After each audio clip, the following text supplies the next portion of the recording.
Welcome back, everyone. This is Austin Reville on our From the Vault series, featuring unique and historical firearms that happen to come through our shop, 2FC Tactical, right here in New Prague, Minnesota. And we also will pull out of our personal collection to present to you some unique and historical firearms that we have happened to collect over the years. Today we actually do have one from our personal collection. Just so you know, please like, comment, and subscribe. We try to get back to all of our comments. We're pretty excited to bring to you some interesting guns coming up in the next couple weeks, including a few machine guns, so we're pretty excited to bring those to you. But today we have a very interesting pistol, one all the way from Hungary in 1941. We have the FEG model P37. So this particular one, and I'll let you guys see it kind of up close here. If you can see it, there is a JHV 41 marking right on the slide there, indicating that this is a second series model pistol.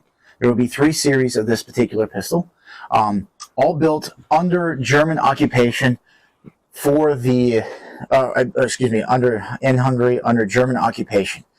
These were designed by Rudolf Frommer in 1936, and by 1941, the Luftwaffe was looking for a new sidearm.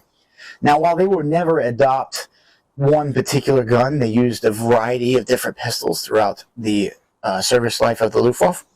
We normally think of German-issued sidearms, kind of like this Walther P38 right here that I have right here.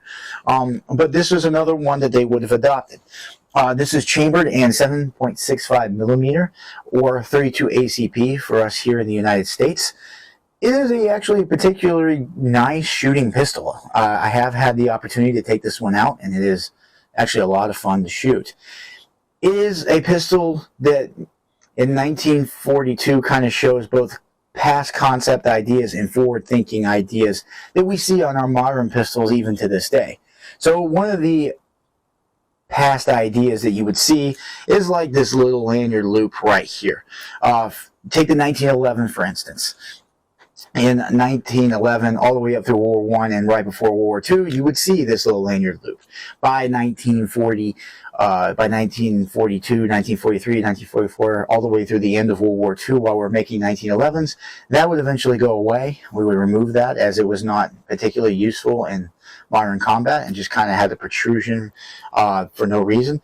This is kind of nice because it does actually free float, so you can move it up and down.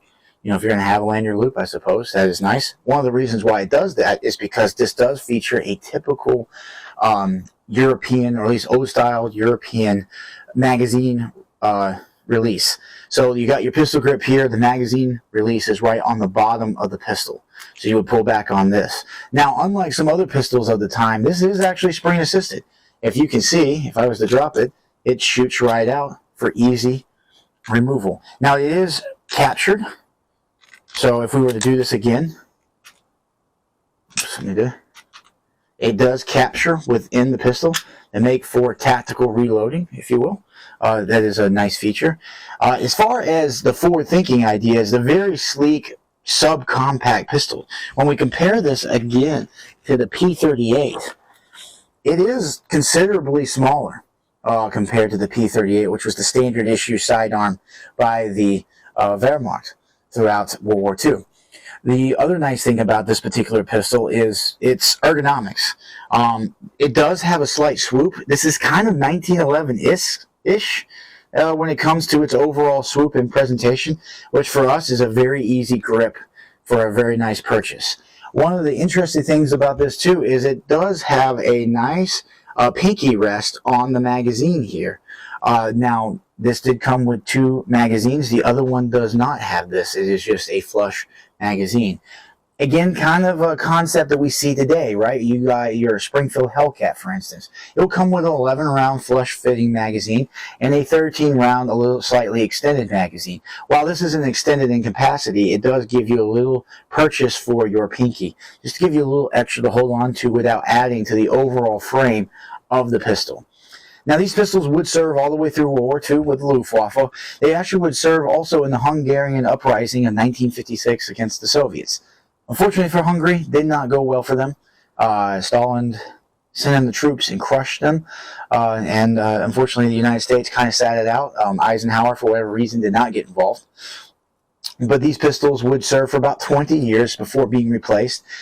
As the German war machine collapses, unfortunately for Hungary, they get locked behind the Iron Curtain, to borrow a phrase from Winston Churchill, and pistols like this would end up going away and being replaced by Russian variations of pistols, the Makarov, the Tokarev pistol. You would see some CZ models like the CZ75, of course, as CZ82, 83, so on and so forth.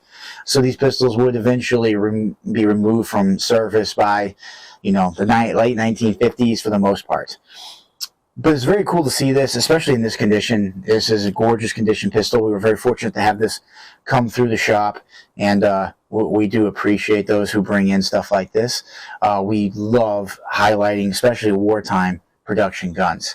But we do appreciate you coming in. Please, you know, like, comment, subscribe, follow us on X. We very much would love to hear from you guys, and we look forward to seeing you next time.